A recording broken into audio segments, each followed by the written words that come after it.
I am the Tofu Golem. Please enjoy the video. You start by preparing essentials: your NTC number, ID, and portal credentials.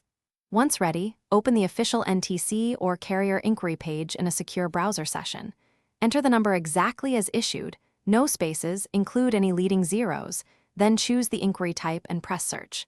Make sure to use two-factor authentication if available. This prevents unauthorized access.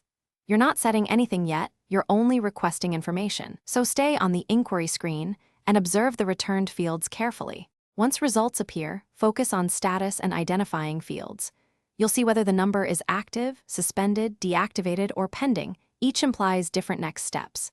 Check the registered name, activation date, assigned carrier, and any flags or notes. These explain why a number might be suspended. If codes or reference numbers appear, copy them exactly. If you need legal proof, download or screenshot the page. Timestamps and reference ID matter. Make sure to compare the owner name against your records to confirm identity. To complete, act based on the status.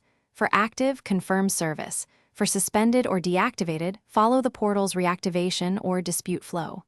If ownership doesn't match, open a dispute and upload your ID and proof of purchase.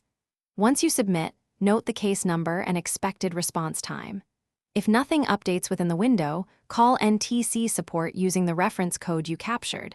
Stay polite but firm. Troubleshooting tip: if results return an error, clear cache, try another browser, or use a different device before contacting support. Thanks for watching. Consider subscribing if we helped you today.